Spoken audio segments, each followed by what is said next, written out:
Eddie thought the man's crooked teeth might fall out. "I am an eye doctor," the man told Eddie. "I will be examining your eyes today for a disease and strain." "You're going to check my eyes?" Eddie said with disbelief. "Certainly," the man said. "But now I must get my equipment into the school." The man lifted 2 large boxes and skated toward the school.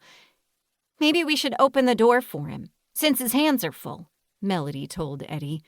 "I don't think that'll be necessary," Eddie told her. He motioned toward the door. The eye doctor put one of the huge boxes on his head and used his free hand to pull the door open. "Wow," Melody said. "That guy must have a neck of steel." "And an eye of steel," Eddie reminded her. "He's the last person I want looking at my eyes." Chapter 3. Dr. Polly. Mrs. Jeepers stood in front of her class. It was almost lunchtime, and the 3rd graders at Bailey Elementary had been working hard all morning. Eddie looked at Mrs. Jeepers and wondered how many more math problems she was going to make them do. There was something strange about Eddie's teacher. Everybody thought so. She had a way of flashing her green eyes and rubbing the mysterious brooch she always wore until the kids paid attention. Even Eddie. Most of the kids thought she was a vampire, but nobody wanted to find out for sure. Mrs. Jeepers cleared her throat before talking in her strange Transylvanian accent. "Please put your pencils down. We must take a brief rest from work today." Melody stared at Mrs. Jeepers, and Liza gasped, but Eddie grinned and smacked his pencil down on his desk. Ever since becoming their teacher, Mrs. Jeepers had kept them busy copying math problems and rewriting sentences until their pencils were nothing but stubs. Eddie waved his hand high above his head. "Do we get an extra recess?" he asked.